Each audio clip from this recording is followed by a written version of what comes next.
Welcome to Daily with Doc and Becca. This program is for educational purposes only. The statements in this program have not been evaluated by the FDA. The content is not intended to diagnose, treat, cure, or prevent any diseases, nor is it intended to take the place of your primary care physician. Testimonials are shared as individual experiences of the individual sharing their testimony. Results vary and may not be typical. We do not make any claims regarding health or income. As an empowered individual, you do have options available. We are honored to have a founding father of the science of epigenetics guiding us with the best options to obtain or maintain optimal health, Dr. Joel Wallach.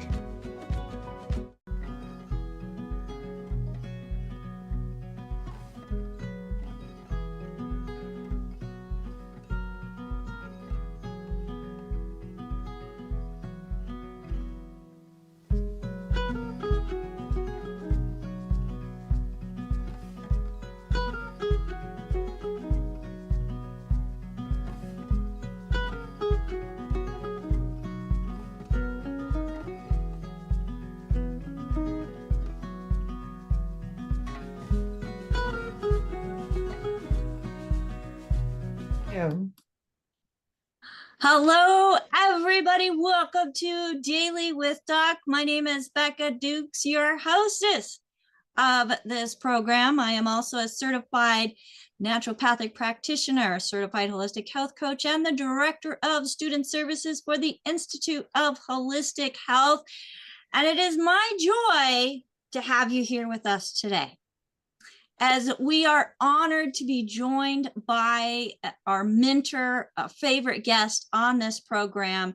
I hope that you are ready to take some notes because you want to buckle up for this one, as we are going to be talking about the Railroad of Toxicity and how it creates, or actually it's the bloodstream that is railroad, or a highway if you want to do that, or a freeway, and how what we put into our bodies, whether it's through our mouth, our skin, put it on our skin, inject it, creates dirty blood and that runaway train that leads to illness. So folks, if you're here joined or watching us live, I hope you have that chat open and you can watch that profile called a smile or smile to see what the rest of the world is saying. And if you're in the rest of the world watching us on any of the platforms and you would like to join us live, you may do so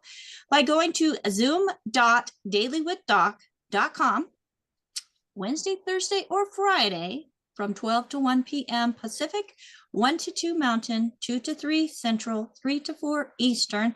And if you're not in one of those time zones, look us up because you'll be able to get us too, no matter where you're at on the platform that you love most. Now, this program is not to take the place of your primary care physician. It is not meant to treat, diagnose, or cure any disease. And Pharmacist Ben is going to just give me a hard time about this. But folks, we want to make sure that you know that you are an empowered individual. You can make choices of your own, on your own. And some of these things just make sense. Pharmacist Ben Fuchs, welcome to Daily with Doc. And before you say anything, this program is a resource for an amazing community, folks. So if you were invited by somebody specific, we want to make sure that you get back with them. They are your point of contact because they cared enough about you, care enough about them to reach out and say, hey, thank you. How can you help me choose a better health journey? And if there's no one to thank, you can give us a call at 855-949-3377, as I have a team of certified holistic health coaches there waiting to help you figure out what it's going to take to create that better health journey. So Pharmacist Ben Fuchs, it feels like it's been forever. Yes, where have you been? Where have you been? I've been moving. Okay, gotcha. Are you still? So it's like I moved from Washington to New York, and then went back to Washington for a while, and then moved to Pennsylvania, and then had to go to New York to bring the rest of my stuff down. Finally, I'm all settled. Okay, well, welcome back. And then what is the Institute for Holistic Health, you said? I never hear you Yeah, talk. so the Institute of Holistic Health is put together by two of the leaders within longevity, but it's totally separate from longevity, where they and we teach about the 4 areas of health, how they're affected by nutritional deficiencies. But we go more than just those 4 areas of health, but we use the longevity products as solutions because we've all seen the results for those almost 900 different poor health conditions that are nutrient deficiencies. Okay, well, that sounds awesome. So I didn't know, anybody can sign up for it, or anybody can, It is, yes. So it is available. And folks, you can get more information by going to coach.dailywithdoc.com.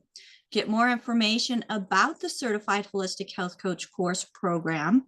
It is self-paced. You can do it on your own time around your current schedule. It's all online. And we actually have a graduation coming up with the deadline being Sunday to apply for it. So you can get into the next graduating class. But Pharmacist Ben Fuchs is one of the instructors where we have some of his amazing lectures helping to teach us about the importance of nutrition. Wait a minute, I'm one of the instructors? Nobody told me that. We've talked about this before. It's just been a while. I want to see it. I want to take a look at it. Can you sign me up? Can I sign up for the intro? What is it called? Absolutely. Institute for Holistic Institute Health? of Holistic Health. Yeah. Go to coach.dailywithdoc.com. Okay, I think we get more information there. That's awesome. And that's awesome. Well, good for yeah, you. it's affordable, self-paced. Become a certified holistic health coach. We learn about more than just the 4 areas of health. There's actually 8 that we touch on. And we don't just dump you off after graduation. We have continued education, and we stay in contact and have weekly meetings to help you build your certified holistic health coach How much course. is it? How much is it? It is $747.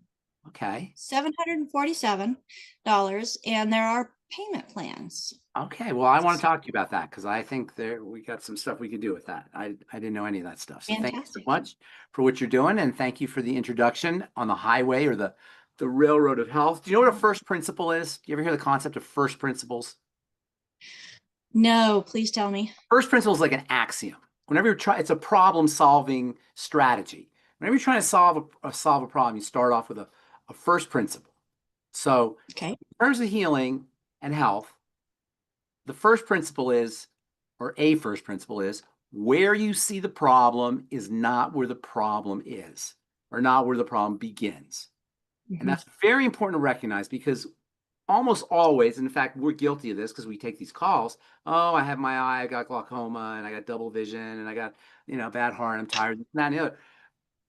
That's not going to help you solve the problem. And this accounts for the failure of our medical model. Our medical paradigm, the way we work with sick people in the medical institution or the institution of medicine, is we try to take care of problems where we see the problems. And as AJ knows, you can't fix the rotten apple by working on the rotten apple. It's already rotten. You got to go to this root. You can't work on the fruit. You got to go to the root and the soil. And that is so important to recognize because it flies in the face of how medicine is done. If you have a rash, you go to a dermatologist. If you have a movement disorder, you go to a neurologist. If you have a female health problem, you go to an OB/GYN. If you have a heart problem, you go to a cardiologist. If you have an allergy problem, you go to an immunologist. This is how we do it. And this is how everybody does it. And this is how everybody does it around the world. But it doesn't work. What do we have to see? What's the definition of insanity? Doing the same thing over and over. It doesn't work. It doesn't work. I know we've constructed an entire society and culture and model and paradigm and institution around this idea, but It doesn't work, people. What we have more doctors and more devices and more protocols and more hospitals and more drugs and more insurance companies and more of everything, and we're sicker than ever before because it doesn't work. We have to completely rethink how this is done. And the way we're going to rethink how this is done is we're going to finally say where you see the first principle, axiom, where you start off with that. You don't prove it, you start off with that and then you move forward. Where you see the problem is not where the problem begins. So, in terms of the body, you go upstream. If you have a problem in the eye, you go upstream. In the heart, you go upstream. You go backwards. You go back the way you came. Just like with a piece of rotten fruit, you go back to the soil or you go back to the root. In the body, the way the system is designed is all of the organs and the glands and the structures that operate in a healthy body or don't operate in an unhealthy body. They all have one thing in common. What is your liver and your spleen and your lungs and your heart and your brain and your eyes and your skin, on and on and on? What do they all have in common? What's the one thing they have in common? They have blood. The blood. The blood is the connecting. It's the connecting force. I called it. I was last time we did a daily doc. I called it the railroad. Okay, it's like a railroad or a highway or a river. It connects all of the parts of the body, and it is the part of the body that feeds everything else, that oxygenates everything else, that electrifies everything else, and that detoxifies everything else. And when I say everything else, we just mentioned organs, but really organs are composed of cells. And so when you have a problem at the level of an organ, whether it's your eye or your spleen or your lungs or your heart or anything else, you have a cell problem. There's no heart disease. There's heart cell disease. There's no eye disease. There's eye cell disease. There's no brain disease. There's brain cell, breast cell, kidney cell, liver cell. It's all cellular. We see the organs. The cells are invisible. They're microscopic. We see the organs. So we go to the organs. There's an old joke where a guy loses his keys and he's looking around with his keys on the sidewalk, and a police officer comes and says, "Hey, what happened?" He says, "Well, I lost my keys." And he says, "You lost your keys on the sidewalk?" He says, "No, I lost them in the house, but the light's better over here." And the joke is that, yeah, the light's better over there, but you lost your keys in the sidewalk, and the doctors in the medical model wants to take care of the organ because that's what we see, but the problem is in the cell. And that's why we say all disease is cell disease, but all cell disease is preceded by dirty blood. All chronic disease is cellular, and all cellular disease is preceded by dirty blood. So if you have a chronic disease, you have a blood issue first and foremost. You don't have a thyroid problem if you have hypothyroidism. I mean, you shouldn't say it. You obviously have a thyroid problem, but you're not going to treat it at the level of the thyroid. You've got to go backwards. Everything is about the blood. The blood is kind of interesting because when we look at it, we see a fluid. Obviously, we see a red fluid, and that's what we think of when we see the blood. We think of this red fluid, but the blood is much more than a red fluid. The blood is this complex tissue. In fact, it's a liquid tissue. We talk about the connective tissue a lot. The blood is literally connective tissue. It connects everything, and it's considered to be connective tissue, liquid connective tissue.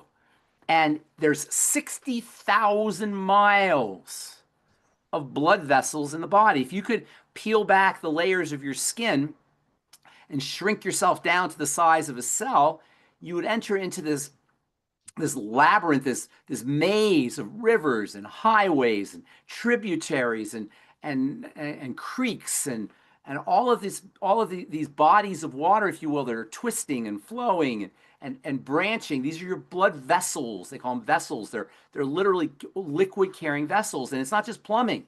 The blood vessels are intelligent. They're responsive. They know when to open and when to close. They know when to accelerate the flow and slow down the flow. They know how to shunt and redirect fluid where it's needed and where it's not needed. And all of this is tightly regulated and tightly controlled. It's intelligent. And so it has to be pristine. Last week, the reason we got into talking about this is we were talking about an issue called benign, AJ, help me out here. Benign paroxysmal orthostatic hypotension, was it? Mm-hmm. Okay. Benign paroxysmal orthostatic hypotension. What the heck is that all about? Well, benign means it's benign, so it's not malignant. Okay. It's still bad, but it's not malignant like a cancer. Paroxysmal means it happens once in a while. Orthostatic hypotension is really the key to understand what this is. And orthostatic means you move your body, get yourself out of a seated position, or you bend down, and your blood pressure drops. Orthostatic hypotension. Your blood pressure drops when you change position. And many of us have experienced this when you stand up, when you're in a hot tub and you stand up.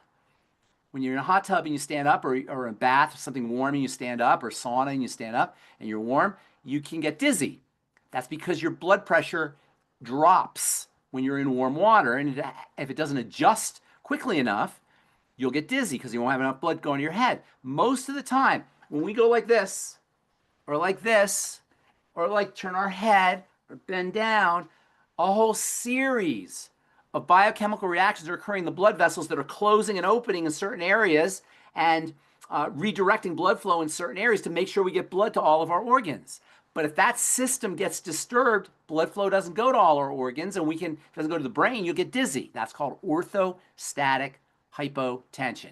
Your blood pressure drops. It doesn't adjust when you move. It's supposed to adjust when you move, but it doesn't adjust when you move. And this is a testimony to the intelligence of the system.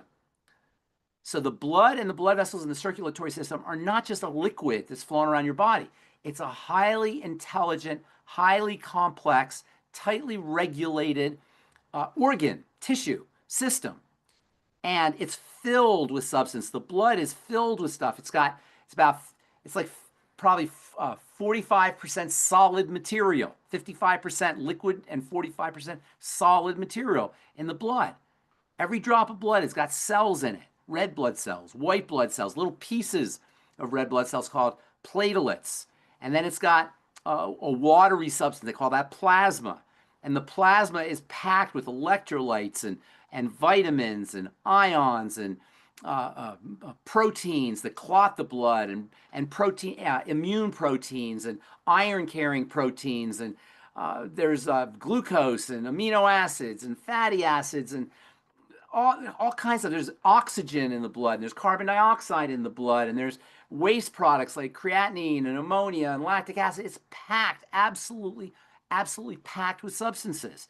So you got blood cells, and you got all kinds of substances, and you've got fluids, and this whole system is tightly regulated. The pH, the acid level has to be just so, between 7.35 and 7.45 around, or somewhere in there. And it's got buffers, bicarbonate buffers and ionic buffers and electrolytes, and so much stuff going on there. The fluid level, the amount of liquid has to be kept just so. The amount of electrolytes of sodium, potassium, and magnesium, and chloride, and bicarbonate, and phosphate, all that has to be kept just so. And the temperature has to be kept just so. And the viscosity, the thickness of the blood, the stickiness of the blood, the pressure of the blood, the immune level of the blood, the coagulation level of the blood. Oh, there's so much stuff going on in the blood. And once you understand this, you could see how the system has to be kept perfectly squeaky clean.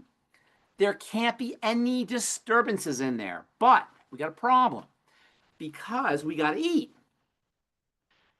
And so stuff has to get into the blood. Otherwise, we're not going to be nourished. We're not going to be nutriated.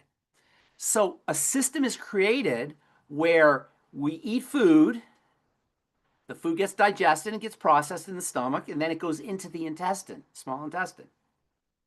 And at the level of the small intestine, and even a little bit in the large intestine, the amino acids and the fatty acids and the nutrients, the phytonutrients and the glucose and the minerals, etc., they get into the blood through the intestine. If you picture the intestine is like a garden hose.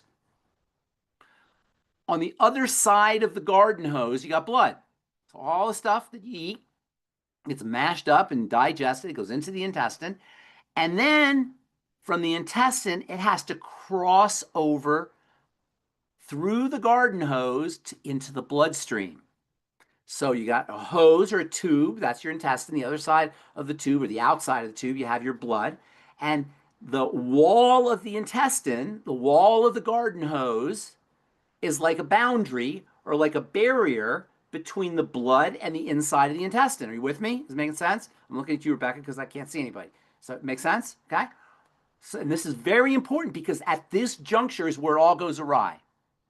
Right at this juncture is where everything goes awry. If in a healthy system, one amino acid, one mineral, one vitamin will pass over into the bloodstream one at a time. One at a time, one amino acid at a time, just like it's vetted, just like when you go into another country. You go into another country, you don't go into the other country, you go through customs and immigration, and they ask you questions, and then they decide if you're going to go through, and that's exactly what happens at the level of the intestine, right at that boundary. You have little cells that will identify the B vitamins or the iron or the glucose or the whatever it is, the phytonutrients, whatever you're talking about, and it will identify it as friend or foe. And if it's friend, it will actually take it in and flip it over and put it in the blood. One at a time. Boom, boom, boom, boom, boom, boom, just like that. Can you, first of all, just let's give a little love to that system. That's pretty darn amazing. One little, like this, boom, boom, it'll flip over like this. Some things will diffuse right in through the intestinal wall, but for the most part, they'll have these little transfer mechanisms that will insert the nutrient into the blood. And that's a perfect system. And then the stuff that's not supposed to be in the blood goes out the other end. And most of what we eat, that's what happens to most of what we eat. It's very, very tiny percentage, probably 1% or less of what we eat gets into the blood. Most of it comes out the other end. However, as the impact of nutritional deficiencies kick in, as the impact of inflammatory food substances kick in, as the impact of changes in our bacterial population, dysbiosis, disturbances in gut bacteria kick in, what can happen is the cells, everything's made up of cells, including the intestine, the cells of the intestine will spread out. And instead of being tight, they'll spread out so leaks will start to form. Call the intestine the gut. The digestive tract is the gut. These leaks that form create a condition called leaky gut. Very descriptive. Technically, it's called intestinal permeability. But it's not just the leaky gut. It's not just intestinal permeability. It's called leaky gut syndrome or intestinal permeability syndrome. A syndrome is when lots of things happen in response to the problem. So the intestine becomes inflamed, and a lot of things can inflame it. One of the most common things, and the one that everybody talks about, is gluten inflames it or causes this leaky gut condition. Old hormones, particularly estrogen, can cause inflammation. One of the most egregious offenders of the intestinal integrity is fried fats, French fries, pizza, fried cheese curds. I heard some lady talking on the radio today about I do a show in Wisconsin. They love fried cheese curds in Wisconsin. Fried butter, deep fried butter, fried chicken, all the fried foods, all these inflammatory fats that Dr. Wallach has been talking about. Now, by the way, you're starting to hear a lot about seed oils. Thank you, Dr. Wallach. Everybody's talking about it now. Doc's been talking about it for 25 years. I never formulate products with seed oils in skincare. Seed oils in skincare are incredibly problematic. And if you ever see a skincare product with seed oils in it, throw it out.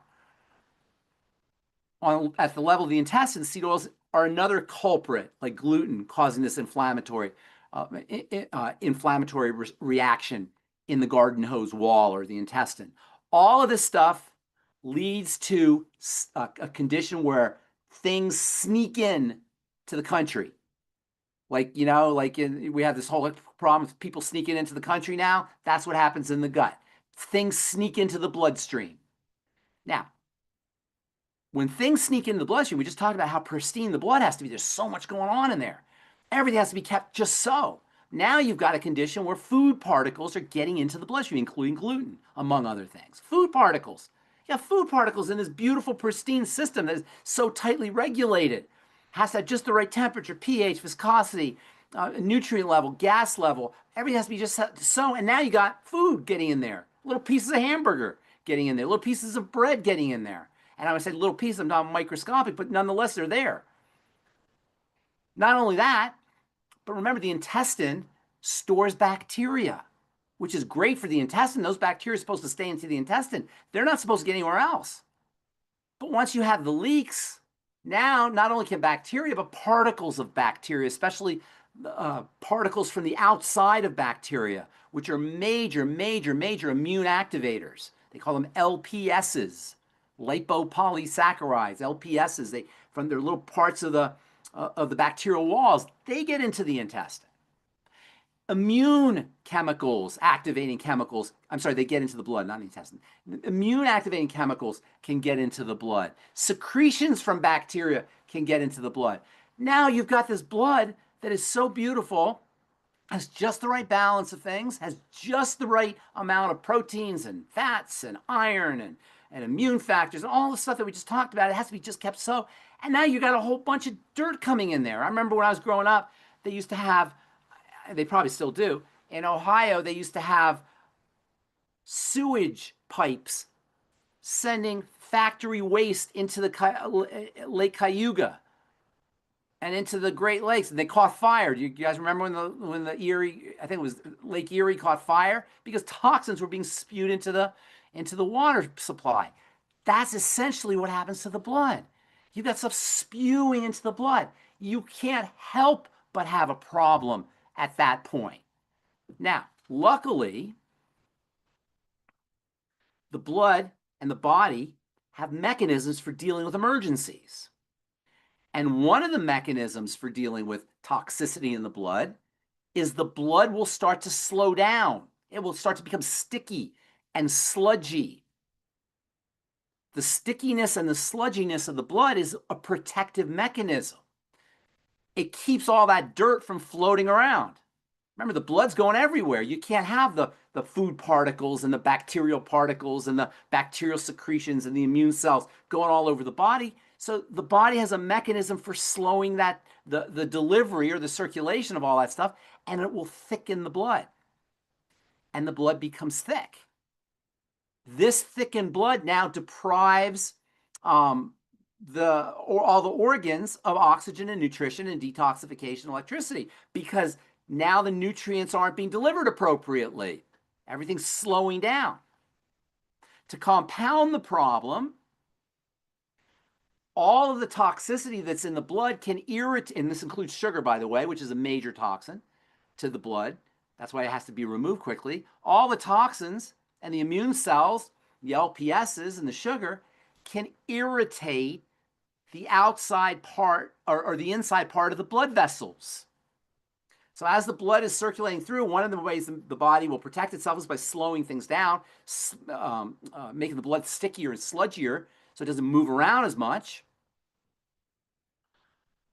But those toxins that are in the blood can also irritate and inflame the inside part of the blood vessels. The inside part of the blood vessel is called the endo means inside, endothelia or endothelium.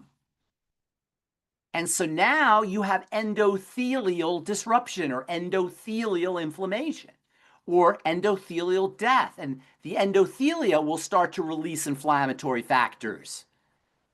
Once the endothelia secretes inflammatory factors, that further slows down the movement of the blood. That further disrupts oxygenation and nutrition of tissues and detoxification, electrification. Also, as the blood is circulating in a healthy body, it's generating what's called a zeta potential, electrical charges. So as the blood's becoming sludgier and stickier, and as the endothelial cells are being killed off or being irritated and secreting their inflammatory factors and immune factors, the electrical energy of the body starts to slow down. So the body becomes less electrified. Then, as the tissues or the cells and the organs are not getting nutriated and not getting oxygenated, and not getting detoxified and not getting electrified.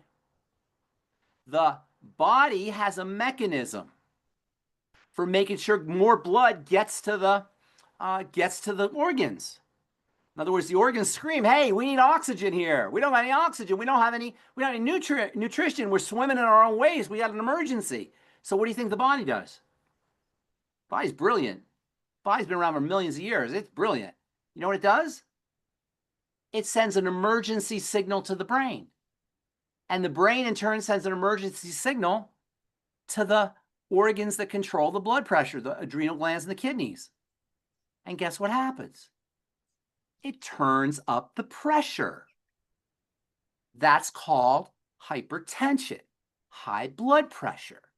And you go to the doctor and he says, because he's a doctor, he's smart. Remember, we're just silly here. We're just doing entertainment here, only for entertainment purposes. He says, "Oh, you have essential hypertension." What does that mean?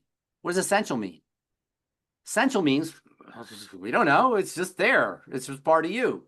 That's what essential means. When you hear the word essential, it's just part of you. It's just how you are. We don't know. And 90 to 95% of hypertension is essential hypertension. I don't know. Hey, what are you asking me for? It's just part of you. Part of you. Well, it's essential. It's just part of you, and you don't have a reason for it because nobody sees the blood toxicity issue. It's a compensatory mechanism. It's a way the body is addressing the problem. And so what do our genius medical professionals do? And this is not about individual doctors, ever. They're good people. I know I say it all the time. I really need to say this. It's not about individual doctors. It's about the model, the paradigm. So what does the medical model say? We're just going to have to lower your blood pressure. So they give you a vasodilator, opens everything up. Or they give you a beta blocker, shuts down the way the shunting mechanisms. All of which is the exact opposite of what the body's trying to do. The body's trying to get oxygen and nutrition to the tissues, and the medical folks are saying, no, we're going to shut it down because we're smarter, instead of backtracking it. And this is why antihypertensives, A, are among the most toxic drugs in the entire pharmacopoeia, and it's why everybody has high blood pressure. And nobody's being helped except for having their blood pressure system poisoned. But it's even worse than that. Because as the blood is flowing through the tissues, the blood, you got to use your imagination how this is happening. The blood vessels are all embedded in all the tissues and they're all flowing through. As the blood vessels are flowing through the tissues, the blood is literally being filtered by the tissue, particularly the connective tissue. And so as the blood is flowing through the connective tissue, all this toxicity and all this waste from the intestine, the endotoxins and the histamines and the aldehydes and the peptides and the gluten, all the stuff that's getting in the blood is being filtered through the connective tissue. And now all that gunk is in the connective tissue. And because the connective tissue is embedded with all the organs, now you have a bunch of gunk and a bunch of cellular damage in the connective tissue and in the organs and in the glands. And then the body has an immune system that's always surveying, it's always looking for distortions and for the bad guys, for enemies. And it sees all this distortion in the connective tissue and the various glands and in the nerves and in the skin and all the various parts of the body. So the immune system then attacks the glands and the organs and the tissues. What do we call that? Autoimmune. Autoimmune disease. And again, you go to your dermatologist and your endocrinologist and your OBGYN. He says, well, there's no known cause, so we're just going to have to put you on this biologic or this steroid drug that will just shut down your immune system. Because, immune systems make mistakes. The immune system is really, it just makes, we don't know why, it just goes crazy. This is what they say.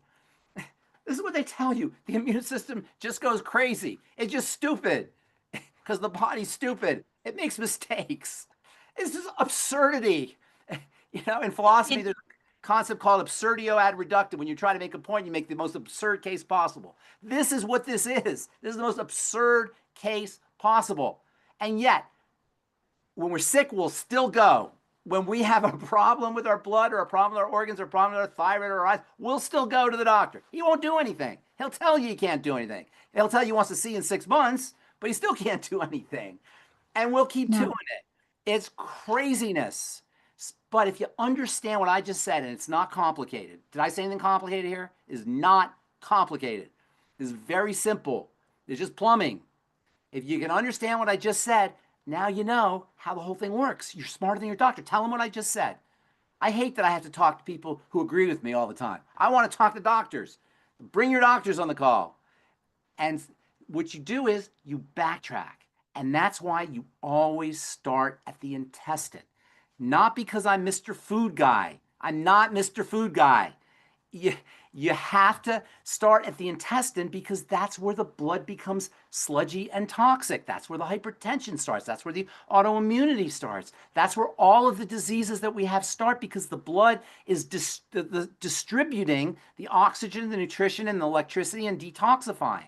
And you can't help but get sick once the blood becomes toxic. But if you backtrack and patch up the leaky gut and eliminate the problem foods, you can't help but get better. And this is why almost everybody who fasts notices that their symptoms get better when they fast. It's hidden in plain sight. It's right in front of our eyes. This is not difficult. This is extremely easy to understand. And once you understand it, you can see why A, our medical strategies don't work, and B, why we can do this ourselves. Okay, so Pharmacist Ben, in short, blood is just not liquid that's colored red. Yes, exactly. It's got some major stuff going on, and as it's going through the body is filtering, and it's that filtering mechanism, just like any filter, it captures stuff that's not supposed to be there. It holds it in the cells where it's not supposed to be there. Yes. And if we keep putting the toxic stuff in, how do you expect the body to get better, folks? And while I'm on my little rant here, that's why you don't inject things into the blood. And that's why any knucklehead who tells you just to inject things into the blood, like, Ronald Reagan used to say the worst things, the worst 7 or 8 words anybody can ever hear is, "We're from the government and we're here to help." And that's exactly what it is. That's exactly. Okay, so yes. You're saying specifically inject into the blood. What if they're injecting it into the muscle? It's not quite as bad, but eventually it's going to get into the blood. Things don't stay in the muscle, they leak into the blood. Yes, it's not as bad as injecting directly in the blood, definitely. But still, it's eventually going to get into the blood. Nothing's supposed to just stay in the muscle unless you're working on the muscle, but people inject in the muscle to eventually get into the blood. Now, sometimes you want to put cortisol or something into your muscle, but the reason why most people inject into the muscle is to get things into the blood eventually. It's just not as fast. Okay. Into the blood. So that's why you have to be very careful about injecting. And this latest injection that not everybody took and not everybody recommended, but that they were suggesting, and some people lost their jobs if they didn't get it. What is the most important toxicity adverse reaction? Blood disease, blood clots, heart disease, pericarditis, heart attacks, infarctions, myocardial infarctions. That's what happens to people when they do that, when they mess up the blood. You can't mess up the blood. The blood is the sacred space. The life of the flesh is in the blood. It's all about the blood. So you got to be super, super careful. And that's why strategies that improve the movement of blood are the most important health strategies you can use. Chelation therapy. One of the best things you could do if you're interested in anti-aging and movie stars and wealthy people who have unlimited income or who are really serious about their health and their longevity, they're all doing chelation therapy, where they inject something into the blood to magnetically pull poisons out. But you know what? There's nutrients that are chelating agents. The ultimate selenium is a chelating agent. Ultimate MSM is a chelating agent. The CFX is a chelating agent. One of the best chelating agents of all are plant-derived minerals. So all of the nutrients that we use, or not all of them, many of the nutrients that we use exert their benefits because they clean the blood. Ultimate EFAs thin the blood. One of my favorite ways to improve blood circulation is FucoidZ. In fact, if you're going to surgery, right after surgery, or not even right after, right when they cut you, your body will clot. One of the body's safety mechanisms to keep you from bleeding over bleeding from being bitten by a tiger, that was really when we bled from an evolutionary perspective. We got bitten by an animal or we had some kind of trauma. To keep us from bleeding all over the African savannah, the body would clot. And so after surgery, the body clots because surgery represents a major trauma to the body, and major traumas will clot the blood. And this is one of the things about the trauma or stress response in the body is when you have psychological stress, that will clot the blood. Any kind of stressors on the system will thicken the blood, will clot the blood, because to the body, clotting the blood represents saving your life, because when you get bitten by a tiger, you don't want to lose your blood. In fact, people who have a disease called hemophilia can't clot the blood, and that's a very dangerous thing, because if they get a cut, they'll bleed to death. So clotting the blood is a very, very important safety mechanism, and when you go to the hospital and have surgery, your blood will clot, and so they'll give you something to keep the blood moving, a blood thinner, right? What's that blood thinner? It's called heparin. Well, guess what? FucoidZ is like is nature's version of heparin. So you could use FucoidZ. It doesn't act like a drug. None of these things act like drugs. And some of these nutrients that have blood thinning properties, like your Ultimate EFAs and the FucoidZ, the doctors will say don't take them because they don't want you to thin your blood. But that's not how they work. They don't thin your blood like a drug will thin your blood, like a Coumadin will thin your blood, or a Plavix will thin your blood, or Eliquis will thin your blood. They thin your blood kindly and gently. Plavix and Coumarin or warfarin are Darth Vader. FucoidZ is your grandma. Kind and gentle and nurturing, and that's why nutrients are so beautiful. Is because they give you the same benefits as drugs do, but kindly and in a nourishing way, not in a drug-like way. And medical folks don't make that distinction. And that's why sometimes you'll hear say, oh no, you better get off that. Don't take any vitamin E when you have your surgery because that'll thin your blood too much. No, it doesn't. That's not how nutrients work. They don't do that. And they'll say, oh, you better not have any broccoli because broccoli has vitamin K in it and that will clot your blood. No, that's idiotic. To tell somebody not to have green leafy vegetables because it'll counteract the medicine is ridiculous. Go ahead. I'm sorry. Well, one thing that I like most about doing it the natural way is you don't have all those horrible side effects. And you don't have any side effects. You get beneficial effects. Yes. Well, Pharmacist Ben, I mean, you're on a roll and sharing information that needs to be heard loud and clear over and over. But we have a handful, like 2 handfuls, maybe even close to 3 of hands up wanting to know answers. Yes, answers. So they have questions. So we have some amazingly smart individuals that are here because they want a more natural approach to addressing health. And one thing that I forgot about when we were talking about the Institute of Holistic Health and what is taught is how we know that all these nutrients affect the body is because the research of an amazing doctor, and that is Dr. Joel Wallach. So it's his philosophy that is taught with the Institute of Holistic Health. It's his philosophy that goes into what the background of the formulations that are put together by longevity. And I mean, I'm just honored. You're gone. Because it's because of him that I'm here and not looking like I'm 80 years old or feeling like I'm 100. And at 53, I feel younger. No, 54. I feel younger now than I did in my 20s. So that's great. Let's get to some questions. I at 2:00. I have 15 minutes. Okay. So James, go ahead and unmute yourself. What question do you have for Pharmacist Ben today? Yes. Hello. Can you hear me?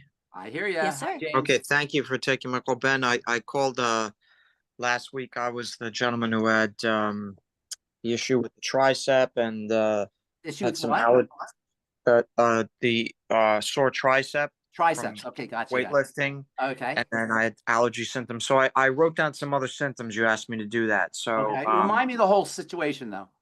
So I'd called prior to that about allergies, mold allergies, and then I called again and said that this persistent tricep soreness when I extend the arm a certain way and I do Okay. lift weights. Okay. And you asked me to come up with more symptoms. So Okay. so these symptoms are not consistent. It really is I find it's dependent upon the type of the weather condition. Okay. So That's not unusual. That's not they're unusual. not consistent. Yeah, they're just or off and on. So it's gas.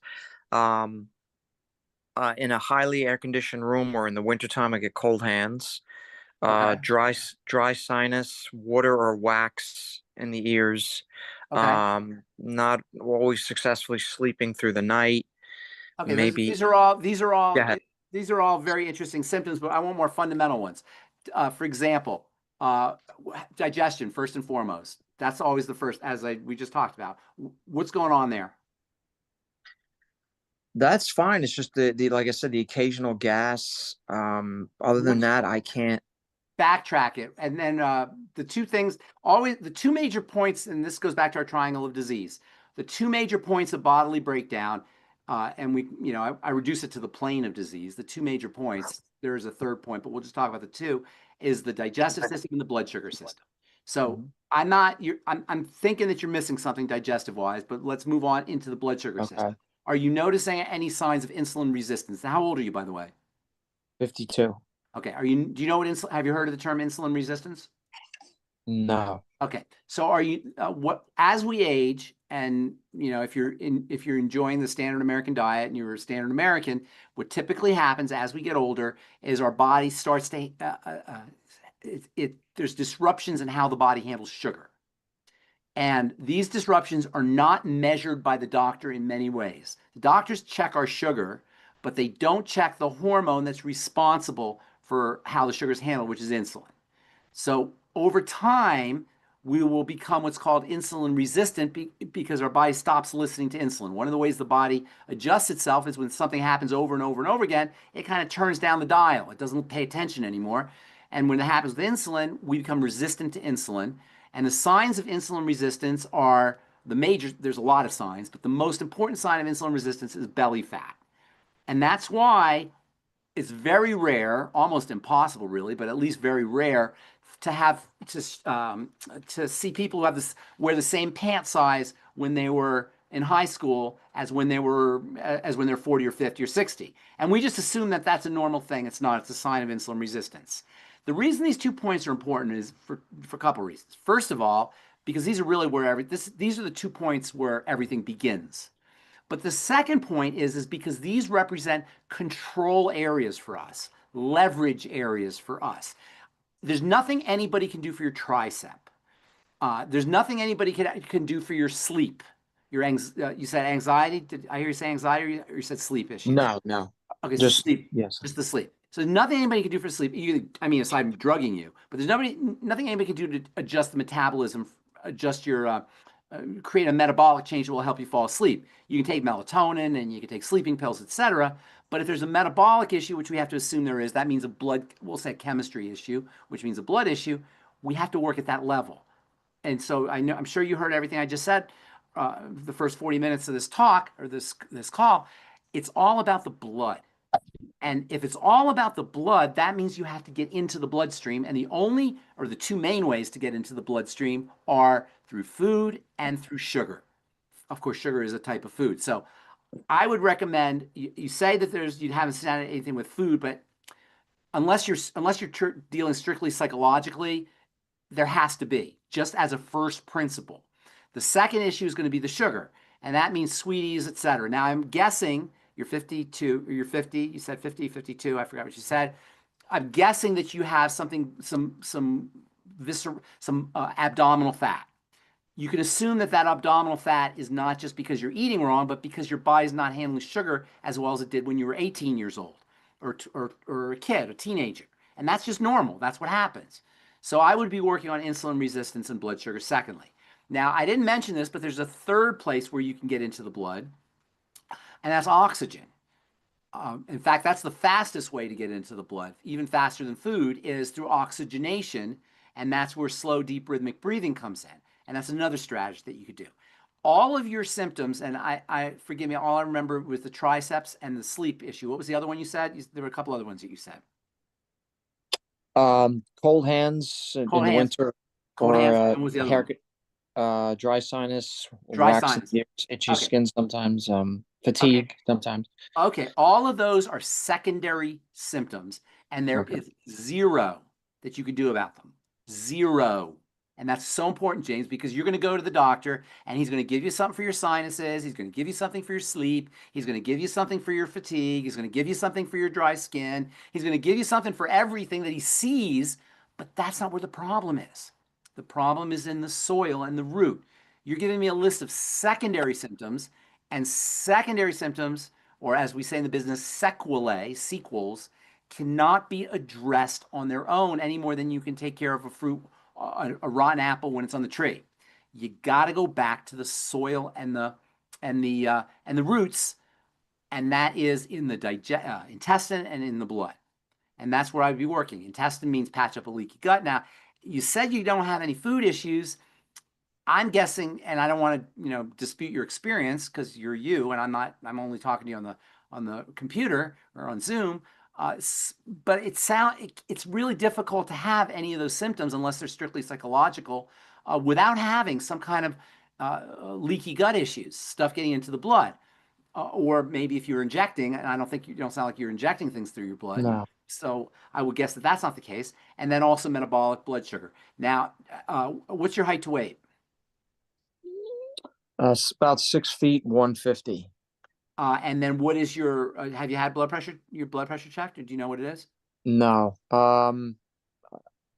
Those are the No, reason the reason I point those two out is because height to weight is a good measurement of what's happening with your blood sugar. It's not necessarily always, because you can have normal height to weight, but you can still have dysglycemia.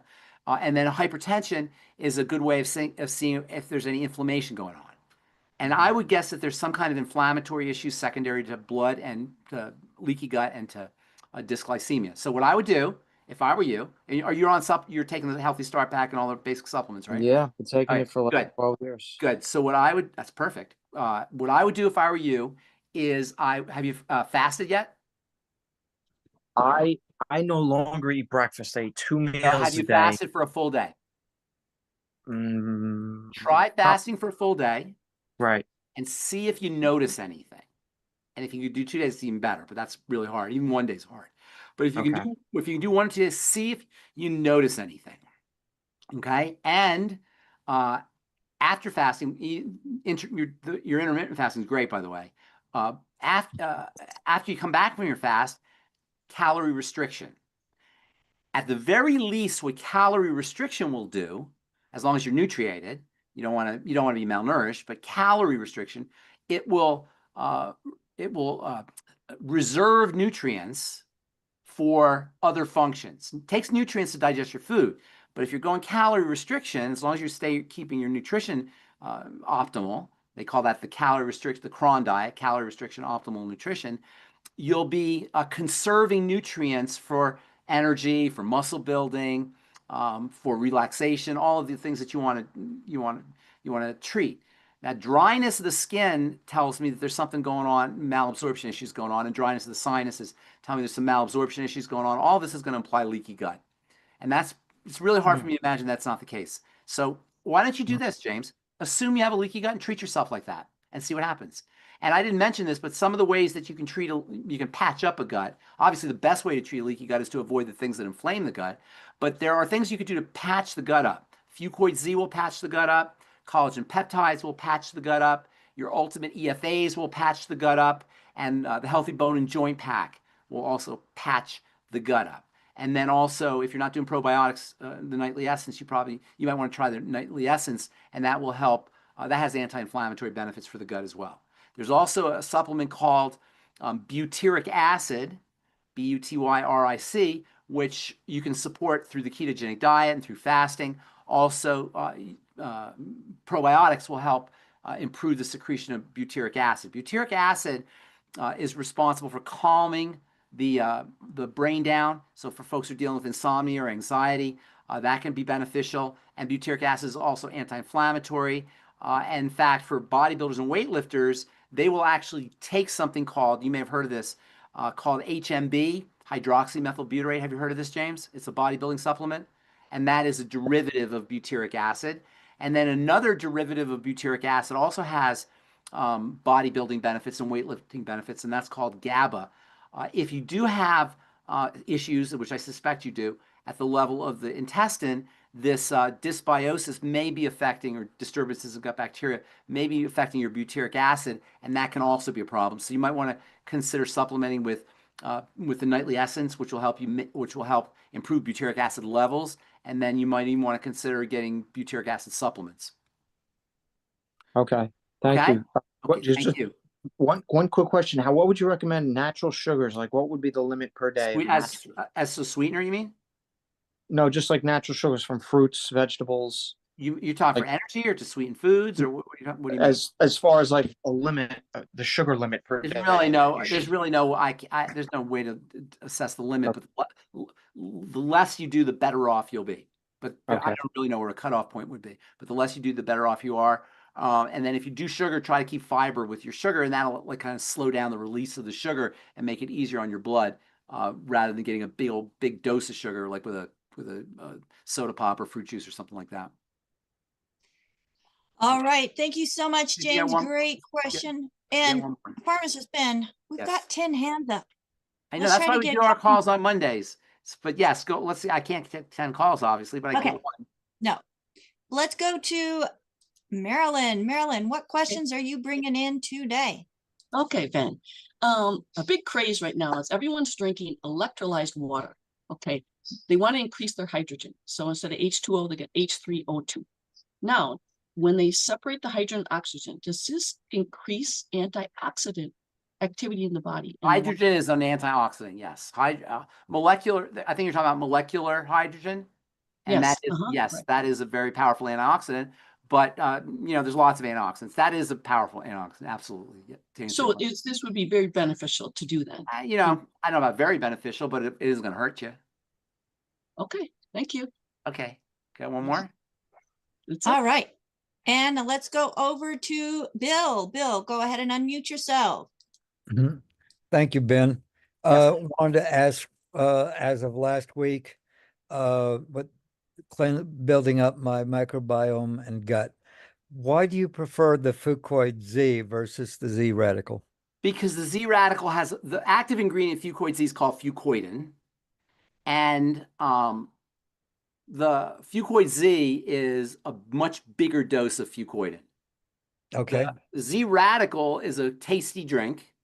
It's like a beverage. It tastes good. It's sweet and has a little bit of fucoidin in it. But if you really want the medicine, you want the capsule. Absolutely.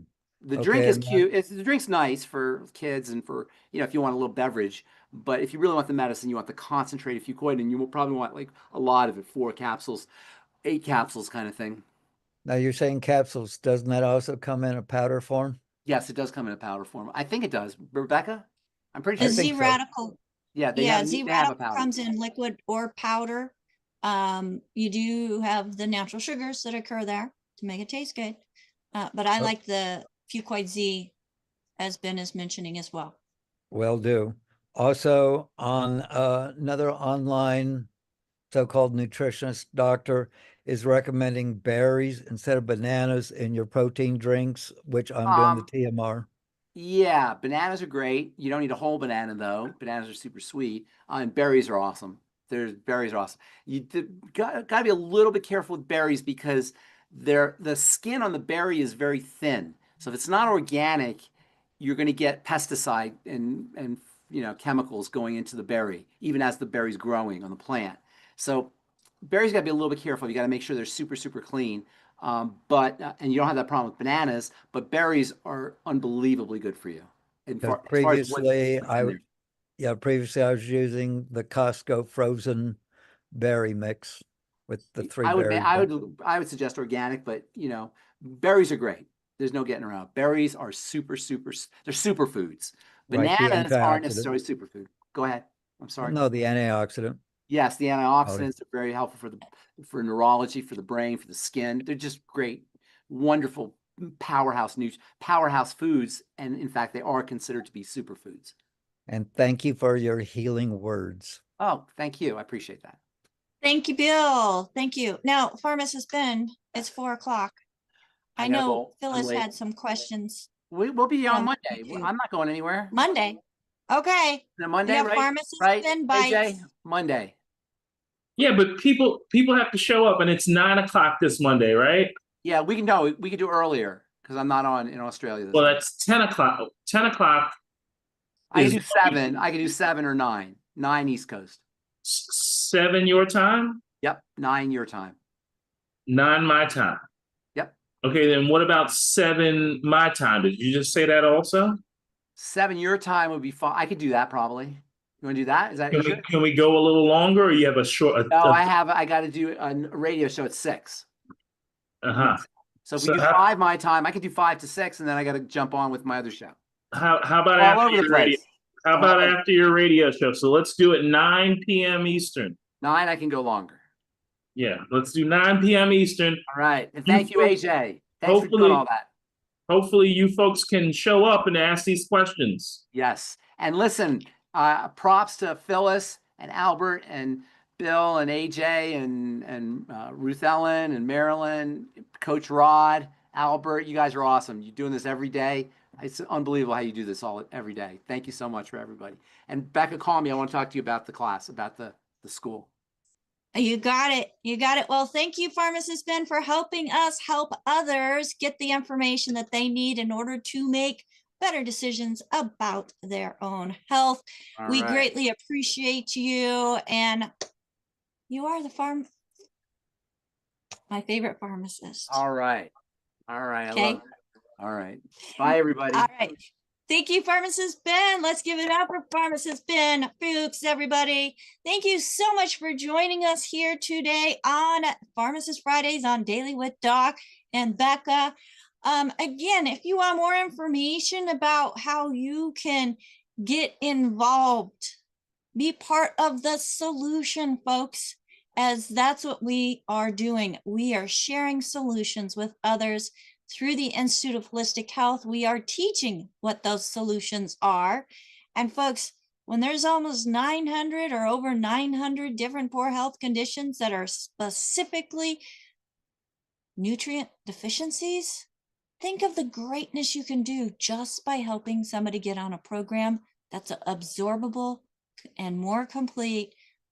And it's crazy when you're looking at something from over the counter and it's been shown to only have 6 to 28% absorption. And then you talk to one of our coaches and you're getting upwards of 90% absorption.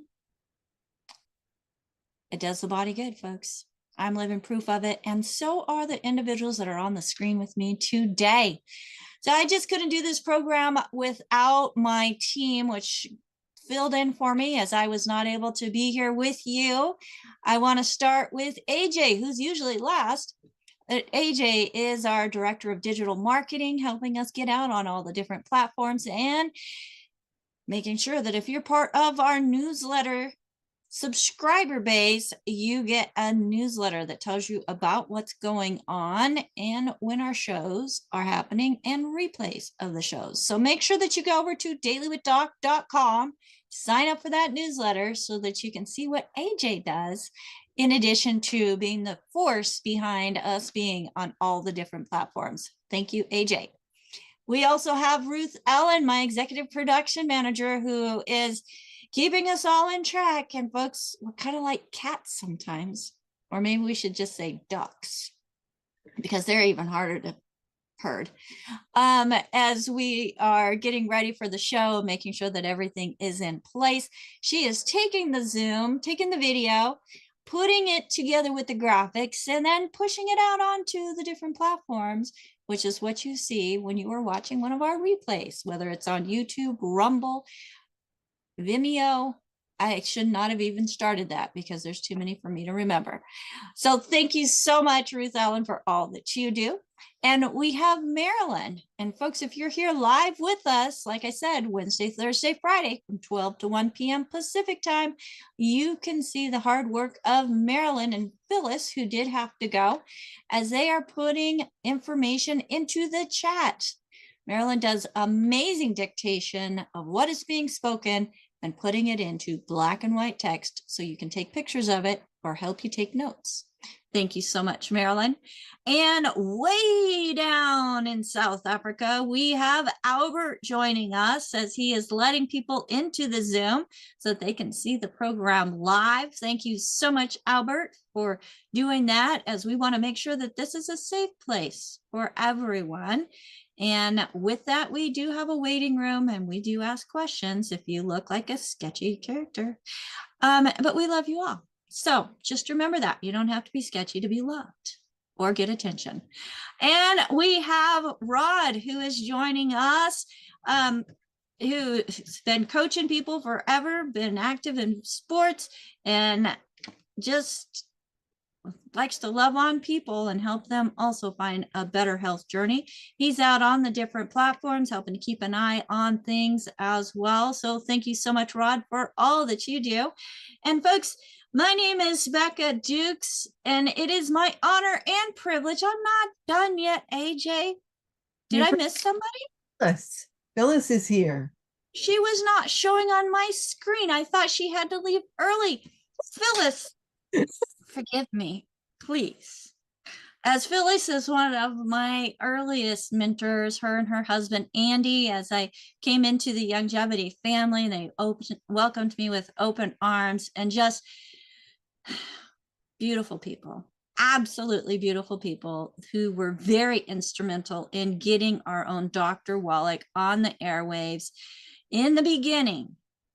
And she's here today, one of the longest standing independent distributors of Longevity, loving on people and helping thousands of people find a better health journey. Thank you so much, Phyllis, for all that you do. I guess I need to make sure I'm expanded on my screen. I apologize for that. And as we mentioned a little bit earlier, Mondays, Pharmacist Ben Bites with AJ.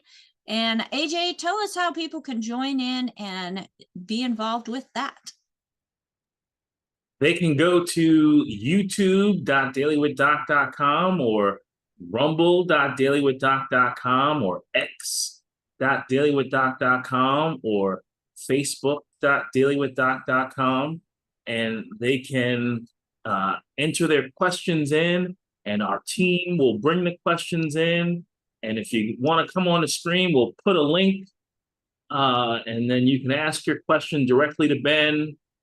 And that's the way we do it on Mondays. It's a smaller operation than this big Zoom production, but we really would like you to participate because Ben is very gracious with his time, and we want to make it worth his while. So tune in Monday at 9 p.m. Eastern. And that is 6 p.m. Pacific, 7 p.m. Mountain, and 8 p.m. Central Time. So check us out on your favorite platform. Make sure that you're watching, subscribing, and you have those notifications on, folks, so that you can know when we all go live, whether it's through the Zoom or through AJ's program that he uses. And those questions, we get notifications of them. We bring them into Pharmacist Ben because we want to make sure that the questions are getting answered and people are having the information that they need. So thank you so much again for joining us. Have a fantastic day. And don't forget, you are worth the investment, not only of time or money, but supplementation, folks. Our food is null and void of what the body really needs. And as you heard, if the gut's not working right, things are getting into the blood, and you need to make sure that you got those chelating agents, those essential 90 nutrients going into the body and not the toxic stuff, so that your body can do what it was designed to do. Until next time. Oh, do you know what it is that the body was designed to do? Thrive, not just barely survive. Bye for now.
Welcome to Daily with Doc and Becca. This program is for educational purposes only. The statements in this program have not been evaluated by the FDA. The content is not intended to diagnose, treat, cure, or prevent any diseases, nor is it intended to take the place of your primary care physician. Testimonials are shared as individual experiences of the individual sharing their testimony.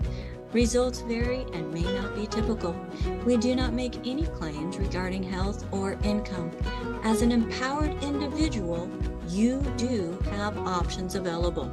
We are honored to have a founding father of the science of epigenetics guiding us with the best options to obtain or maintain optimal health, Dr. Joel Wallach.